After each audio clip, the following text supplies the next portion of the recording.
Bienvenidos a esta nueva edición de Sala de Artistas de TVUSAC de la Tricentenaria Universidad de San Carlos. En esta ocasión tenemos como invitado a un artista pues difícil de conceptuar, pero un artista extraordinario en el medio de las artes visuales y que se mueve con comodidad en todo el espectro de las artes visuales. Se trata de Alejandro Noriega. Alejandro, bienvenido a la Sala de Artistas. Un honor tenerte por aquí.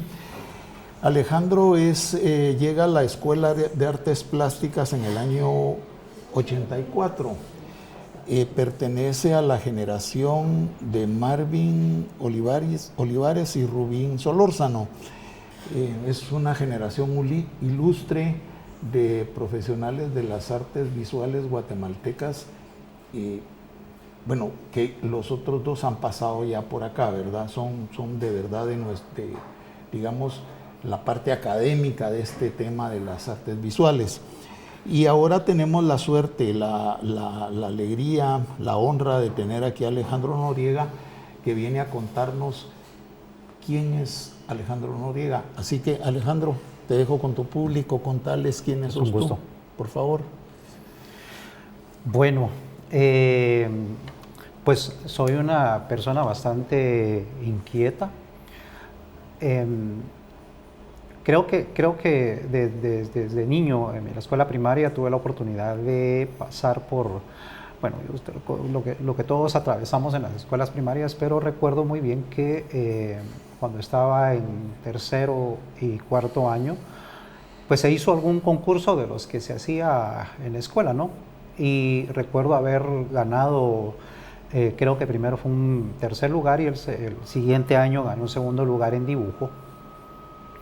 Y desde ahí había una inclinación hacia las artes. Era algo que, por lo cual yo creo que en los momentos en los que yo lo practicaba, me sentía muy cómodo, me daba felicidad. Y era algo que yo sentía que lo podía hacer bien. Así que la inquietud permanece durante esos años. Y entonces me va a dar como una, pensemos, fuerza para que en el futuro, en el momento en que me cuentan que existe una escuela de artes plásticas y que eso se puede estudiar y que puede ser una profesión, pues entonces me voy a buscar esa alternativa y lo que me va a llevar posteriormente a estudiar artes plásticas a la Escuela Nacional de Artes Plásticas. Hay un asunto puntual en el que no reparamos en la presentación de Alejandro, y es que es nieto de don Enrique Noriega, del periodista y escritor Enrique Noriega, y también pariente de Quique Noriega, el poeta Enrique Noriega el Cadejo. O sea, que viene de una familia de artistas ilustres, ¿verdad? Don Enrique tiene un libro, entre las muchas cosas que hizo, don Enrique tiene un libro, don Enrique Papá, tiene un libro sobre don Carlos Mérida, de verdad fundamental para entender la obra de don Carlos Mérida. Así que te devuelvo la palabra. Solo comento, es el primer libro que se dedica a Carlos Mérida, hecho en Guatemala en esa época. Sí. ¿Cómo no? Por eso digo, es de verdad fundamental. No se puede entender a Carlos Mérida si uno no pasa por ese texto de don Enrique, indudablemente, ¿verdad? ¿Cómo no? Por favor, Alejandro. Mira, eso es autodidacta. Como todos nuestros buenos artistas, Alejandro es autodidacta, es decir, los rudimentos que la escuela enseña en realidad son como líneas generales para encadenar el conocimiento, pero el auténtico artista solo surge indudablemente de la práctica y de la experimentación diaria, ¿verdad? Contanos por cómo es eso de que sos autodidacta. Sí, resulta que el hecho es de que al estar en la Escuela de Artes Plásticas,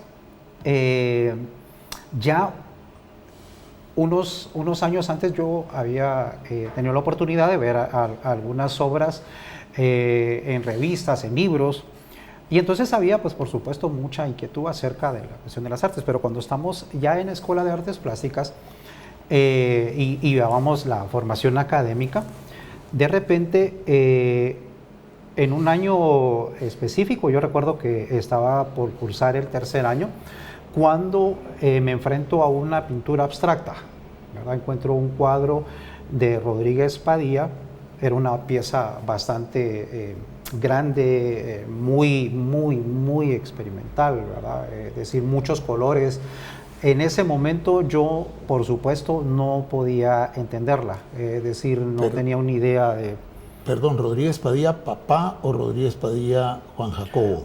Jacobo Rodríguez Padilla, recuerdo yo. Bueno, ese es el hijo. Ajá. ¿Cómo no? Que es una pieza abstracta, ¿no? Ajá. Y entonces, en el momento en que tengo el encuentro con esa pieza, como menciono, no tenía los códigos, no podía descifrarla, solamente pude constatar de que era algo que me impresionó. Y entonces esto me llevó a buscar, a profundizar más sobre este tipo de trabajo, pero de una vez me inclinó hacia el área experimental, porque pues no existe un tipo de códigos, no existe una norma como para poder decir, bueno, el arte abstracto se trabaja a partir de... Pues no hay una metodología. No existe, ¿verdad? No, porque esto es muchísimo más instintivo, tiene... obedece a otras motivaciones, ni siquiera a otras reglas, ¿verdad? Por supuesto, trabaja mucho con la imaginación y los sentimientos, por supuesto, ¿verdad? Hay impulsos que nos llegan y entonces esos son los que generan la respuesta hacia esto. Así que al no existir esto, yo empecé a buscar, agarré papel, crayones y empecé a practicar. Recuerdo que es una época en la que voy a comprar cartulina por resma, ¿verdad? O sea, existía en esa época en las librerías y venían por pliegos, entonces yo pedía que me la cortaran, me salía con 400 hojas de cartulina. Y con el óleo pastel, que es un material, un tipo de barra, ¿cómo se llama?, que lleva aceites, es decir, era muy especial el óleo pastel, así que con eso empiezo a practicar y hago cientos y cientos y cientos de ejercicios. En ese buscar es de que encuentro también una forma de analizar la composición artística. Por supuesto que recibí composición artística con Dagoberto Vázquez en la escuela. Era extraordinario, ¿no? Que era, por supuesto, ya una buena referencia y un buen super punto de partida. Pero el estar trabajando hojas y hojas y cientos de ejercicios me llevó a encontrar una forma de composición desde el mismo lenguaje abstracto, ¿sí? Que difiere un poco sobre las normas de, bueno, los elementos se ponen en el espacio de tal manera, pero aquí tenemos manchas, líneas, colores y todo administrado. Así que, bueno, entonces voy haciendo esto, pero eso ya levantó en mí una inquietud enorme con respecto a buscar y a buscar y a buscar. Así que años siguientes voy a trabajar ya pinturas abstractas desde la técnica del acrílico, pero no tenía, por así decirlo, una entera normativa de decir aquí empieza esto y ya se va a convertir como en una técnica repetitiva, sino que lo que sí recuerdo es de que en esas épocas pues artistas abstractos no había muchos en el país, o sea, era una técnica que sí, por supuesto, algunos artistas ya trabajaban y el mismo Padilla lo hacía, por supuesto, pero en referencia a cuántos artistas lo pudieran trabajar no pasaba de 10. Entonces, el hecho de que me di a la tarea de tener que buscar mi propio lenguaje, ¿verdad? Porque incluso las mismas referencias de quienes ya lo hacían también se sentían cercanas. O sea, no es que yo hubiese recibido, como mencionaba, un curso específico sobre eso, sino que fue a partir de la propia observación que empiezo a indagar y a encontrar esto, ¿verdad? Pero sí tenía ese tipo de influencia. Entonces, cuando descubro y alguien me hace una referencia con que llevaba un poco de esos referentes de estos artistas, es de que pienso que debería de buscar mi propia forma y lenguaje. Pues encontrarte con tu lenguaje. Y eso me lleva a buscar otros medios. por lo que cuando pinto, voy a encontrar elementos como lo geométrico, voy a encontrar elementos como el arte objeto, voy a encontrar elementos como la intervención artística, o sea, hay varios otros lenguajes que se atraviesan, el dadaísmo, esos fundamentos que el dadaísmo de alguna manera buscaba en el sentido de no solo de experimentar, sino que la polémica en el arte. Y entonces voy ya utilizando otros recursos dentro de esto, pero siempre tratando de encontrar una propia forma de poder decirlo y expresarlo, ¿no? O sea, eso es lo que me lleva exactamente a la cuestión de, bueno, tengo que buscar, decir, a la formación esta que mencionamos autodidacta, ¿verdad? Porque fue a partir de eso, ¿verdad? De ir a ver de libros, revistas y estar indagando y luego tener el ¿cómo se llama? El trabajo y, bueno, ahora cómo lo realizo, ¿no? Sí, así hay, digamos que caminos diversos en el arte, ¿verdad? Y el tuyo es propio, indudablemente, ¿verdad? Mucha gente se enfrenta todos los días al lienzo o al pliego en blanco y es a fuerza de desarrollar el trazo, a fuerza de soltar la mano, que se encuentra con su... Pero el método tuyo es un método muy novedoso realmente. Fuiste a varios talleres especializados. Contanos eso también, por favor. ¿Cómo no? Como menciono, había bastante inquietud. Así que recuerdo que en el caso de los años 90 se va a dar una época en la que en Guatemala hay una nueva ruptura o un nuevo comenzar en las artes, ¿verdad? Veníamos de procesos un tanto más formales, con la estructura de lo que la Escuela de Artes Plásticas, que era por supuesto el lugar en donde íbamos a estudiar la generalidad de artistas de esas generaciones. Pero se empiezan a dar unos movimientos de ruptura que ya las artes habían marcado desde los años 60 con el grupo Vértebra, por ejemplo, que es un momento muy... Claro, un momento concreto de inflexión exactamente, de las muy artes. Simbólico. Y luego los años 70 que va a haber nuevamente otro nuevo rompimiento, ¿verdad? En donde van a haber artistas como Luis Díaz, Dani Schaefer y Margarita Zurdia, que se van a lo que hoy día entenderíamos nosotros ya como arte contemporáneo. En esa época venían los resultados que venían desde la cuestión del arte matérico hacia lo experimental, que es como se podía llamar porque venía de las vanguardias. Entonces, en Guatemala hay una nueva forma de ver las artes y de practicarlas a partir de esos años 60. En los 70 se va a dar un nuevo movimiento y hay un momento en el que algunos dicen, bueno, en los 80 hubo una especie como de silencio, ¿verdad? Aunque no fue necesariamente así, pero es decir, la fuerza que traían los de los 60 y los 70 es un tanto, va a dejar herencia, pero los 80s tienen esa etapa como que, bueno, hay una mezcla de todo, ¿no? Pero en los 90s empiezan unas nuevas rupturas, ¿verdad? Y hay artistas que van a empezar a irrumpir con herramientas y lenguajes completamente más contemporáneos, ¿no? Estás hablando entonces de los 90s. Los 90s. Okay. Y ahí es donde encuentro otros nuevos códigos, otras nuevas formas. Y entonces, en ese sentido, una de las fortalezas que encuentro es de que los artistas debemos enfocarnos en la necesidad de aquello que queremos decir, cómo lo queremos dialogar, qué es lo que nos está afectando, pero que las técnicas como tal son solamente un recurso. Y a partir de eso es de que me voy nuevamente a la búsqueda y ya no hago solamente pintura, voy a otros medios como la intervención en espacio público, la instalación, el performance, el arte digital. Y son los caminos que voy a... La intervención en espacios públicos, cuando hablas de esto, ¿estás hablando de muralismo? No. A ver. Contá. La intervención en el espacio público va a hacer que el espacio público como tal se puede utilizar como una herramienta o como un medio para tener una postura o decir algo en las artes. Es decir,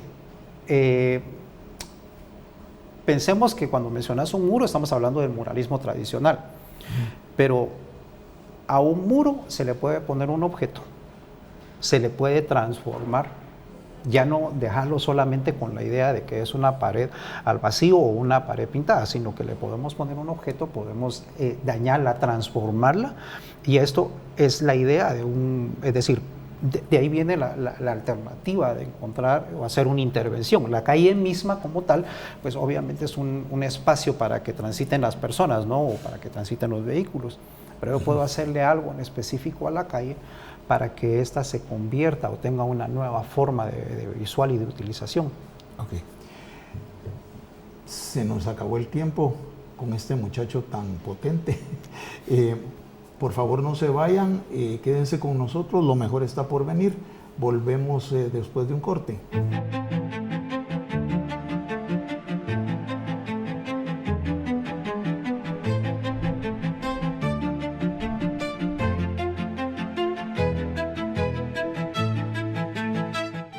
Estamos de vuelta en su sala de artistas con el artista guatemalteco Alejandro Noriega. Para retomar el asunto, yo quisiera que hablaras de los talleres especializados concretamente, de los talleres especializados a los que acudiste, a qué nacionalidades acudiste, a dónde viajaste, en la medida de lo posible, qué importancia tienen en tu formación los talleres y por qué, por favor. Cómo no, gracias. Bueno, mencionaba que a partir de las inquietudes que tenía y los medios que en esa época eran las bibliotecas, diarios o revistas que uno pudiera conseguir. En esos años de los 90 que empieza esta nueva estructura, se va a dar también un tipo de nuevo movimiento en el que nos van a visitar artistas de varias nacionalidades. Y entonces ya yo para ese momento era una persona que estaba investigando, que estaba buscando. Así que voy a asistir a talleres especializados con artistas de varias nacionalidades, ¿verdad? De Japón, de Estados Unidos, de México, Cuba, Ecuador y España. Y entonces se va a dar también mucha conferencia y talleres, o sea, nos van a visitar en esos años de los 90 en adelante al 2000. Artistas de varias, como menciono, de varias nacionalidades, y entonces ellos, algunos venían dando talleres especializados, ¿verdad? Es decir, arte contemporáneo, pero con alguna técnica de las que se practica en esos momentos, así que me voy a meter en cuanto taller me es posible, ¿verdad? Y esto me va a generar un fortalecimiento y un enriquecimiento de información, de recursos, de pensar, bueno, tenemos la posibilidad de utilizar todas estas otras herramientas. Y eso va de alguna forma, igualmente a consolidar la idea de que tenemos que basarnos en la búsqueda, en la investigación. Así que ahí sí que sin miedo al éxito me voy a experimentar con todas las herramientas que encuentre, ¿verdad? Y esto me va a generar a mí algunos otros recursos y el valor de saber de que podría utilizar recursos como la calle, como mencionaba, intervenir en el espacio público, o objetos como tal y convertirlos en un medio para el lenguaje de las artes. Y va a venir posteriormente una invitación a hacer una residencia a Madrid, España, especializada en gráfica digital. Así que fui a Madrid un tiempo a hacer esta residencia. Por supuesto que me generó igualmente nuevas inquietudes, nuevas formas y proyectos a realizar. Así que voy a hacer una caja de gráfica digital igualmente, que es una colección de grabados digitales para lo que se denomina hoy día como un libro de arte. Ahí mismo me invitan a participar y a hacer una obra pública en la ciudad de Bobadilla de Río Seco, los amigos y quien me invitó para recibir esta residencia ya trabajaban en un proyecto que se llama Arte contra el Olvido. Así que estando allá me comentan, mira, fíjate que estamos trabajando esto en la ciudad de Bobadilla, ¿te interesaría hacer una obra, verdad? Así que la fabriqué ahí mismo y la dejé, está hoy día en la ciudad, en Bobadilla, Río Seco.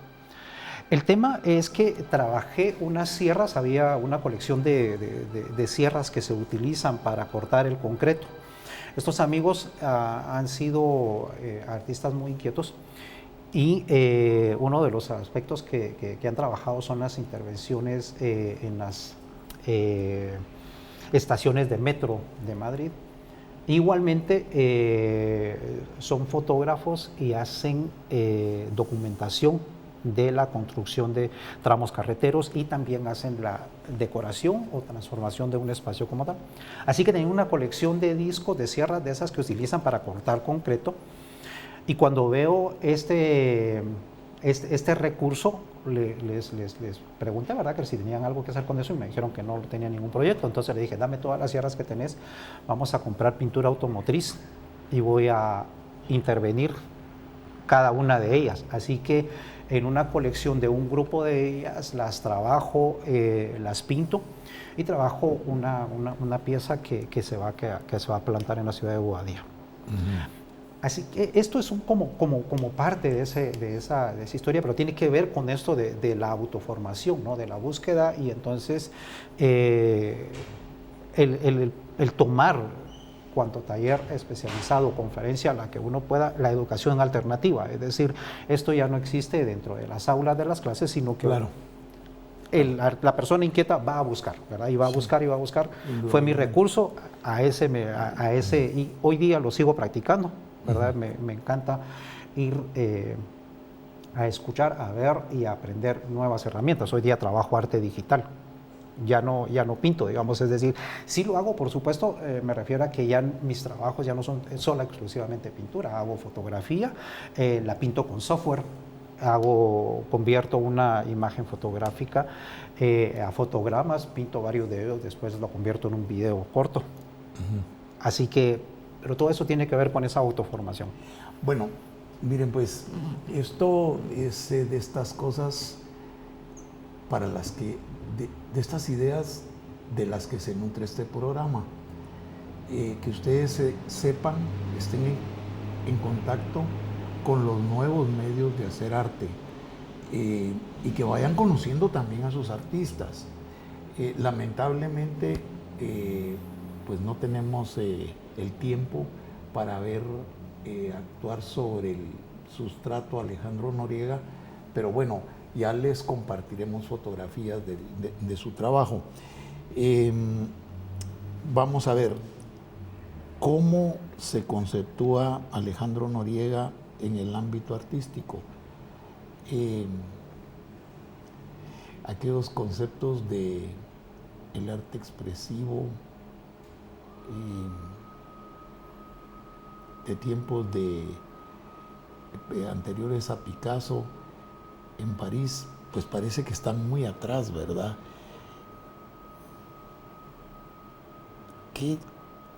¿Cómo diría que sí, cómo se conceptuaría Alejandro Noriega? ¿Qué tipo de artista sos? Aparte de experimental, pero es que esto ya más o menos nos lo explicaste, pero ¿cuál es la etiqueta que lleva un artista como vos? Buena pregunta. Ni yo lo sé. No, es que una cosa muy interesante es de que, bueno, mencionabas los tiempos anteriores a la modernidad. En la modernidad van a haber muchos cambios y es uno tras otro. Algunos son casi que simultáneos, otros son como desconocidos, están pasando posiblemente antes, se van a dar a conocer después, pero simultáneamente en los primeros o finales del 800 y todos los primeros 20, 30 años del 900 van a haber muchos movimientos y son casi que simultáneos. Y desde ese momento, o sea, estos mismos artistas en ese momento, pues sus técnicas o lo que estaban practicando no tenía nombre, fue conforme la práctica o lo que estaban sí, pues, ejecutando, que se le encontró un nombre, claro. ¿Verdad? El caso del cubismo, o sea, el cubismo, Picasso no estaba pensando yo voy a hacer arte cubista, o sea, él fue influenciado por el arte africano.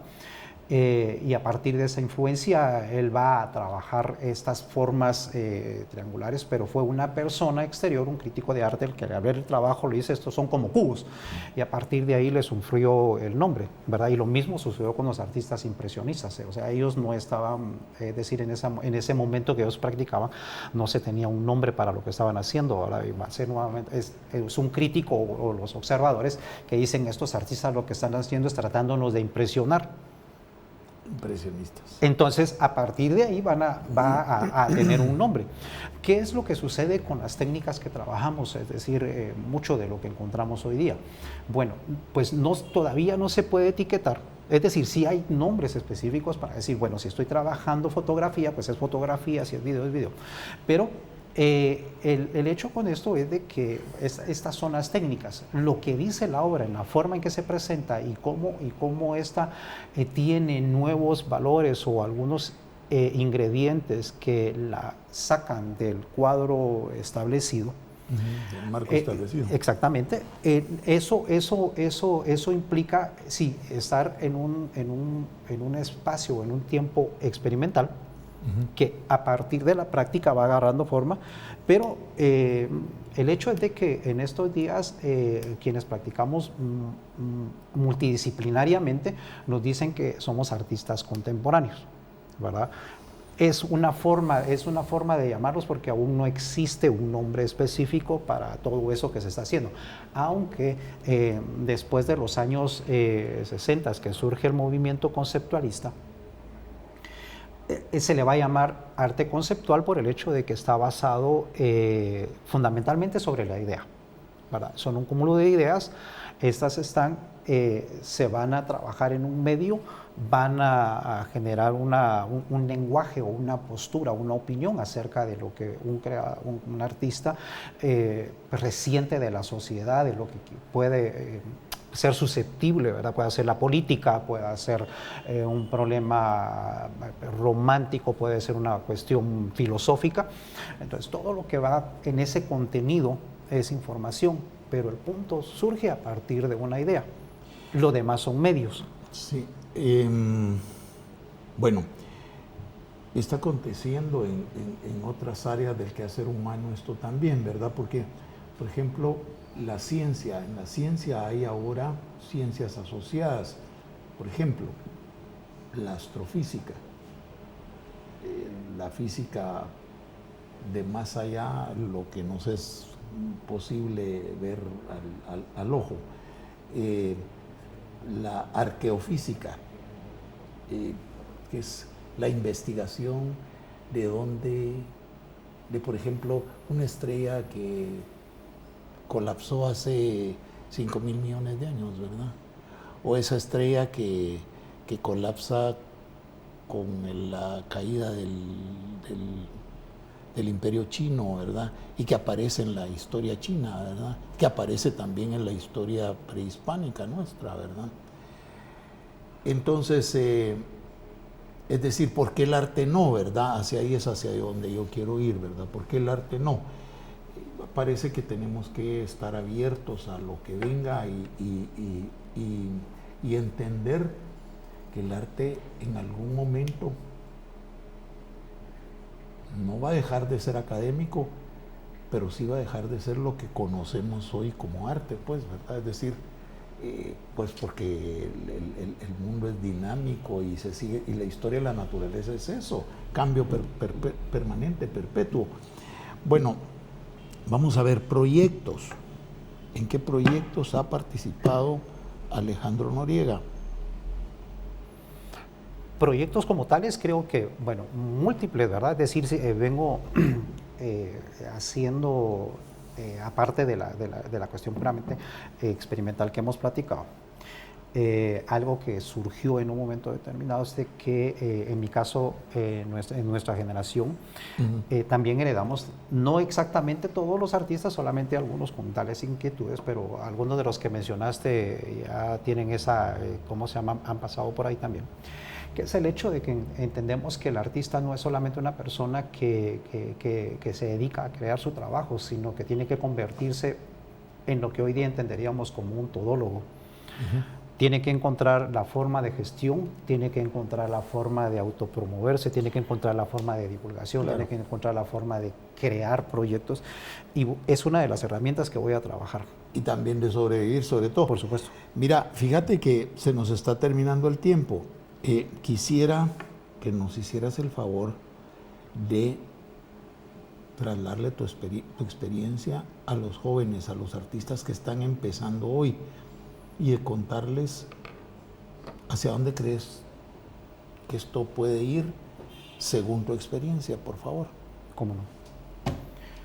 Solo quiero corregir, dije todólogos, por el hecho es una forma chistosa, ¿no? de llamarse, porque nos toca que lo que no podemos obtener que otros medios o entidades nos puedan proporcionar, lo tenemos que buscar por nuestra propia cuenta. Claro. Y esto es algo de lo que puedo comentarle a las nuevas generaciones, ¿no? Es decir, el que no tengan un recurso a la mano, que se supondría sería la forma estructurada de cómo obtenerlos, hay que buscarlos.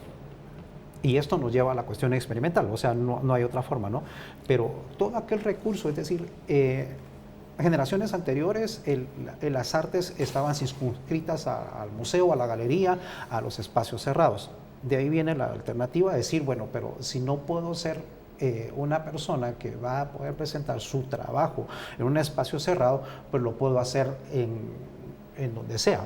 Ya la misma modernidad de marca de que los artistas no hacían exposiciones necesariamente en sus primeros años en una galería o en un museo, sino que ellos encontraban un bar, una biblioteca, un espacio alternativo, y ahí lo hacían. Entonces, esa búsqueda es la manera, ¿no? de encontrar lo que no tenga como recurso, tengo que encontrarlo, tengo que buscarlo, mis inquietudes me tienen que llevar hacia eso. Y entonces, creo que lo que tenemos es que quitarnos como esa forma cuadrada de que únicamente como se va a poder crecer en el museo, en la galería, o si nos invita a algún curador o nos invitan los críticos o a los espacios como tales. Hoy día no, ya estamos completamente claros, los nuevos medios, las redes sociales, o sea, artistas que pudieron haber sido completamente anónimos en el pasado, hoy día no necesitan de que un curador tenga que regirlos, de que tenga que autorizarlos o probarlos, o sea, están las redes sociales. Ya se hace como un nuevo normal, dirían, después de la pandemia, más allá, digamos. Por supuesto, y entonces se tiene estos medios y estos recursos para mostrar, para decir, bueno, yo también tengo algo que decir, y de esta forma lo puedo utilizar. Y utilizamos las redes sociales, igualmente yo las trabajo, es decir, hago esto, que son los medios, así que hay que encontrar los recursos, y ahora creo que posiblemente no había habido otra etapa mucho más democrática o al menos más abierta a la producción, generación y divulgación de las artes que hoy día.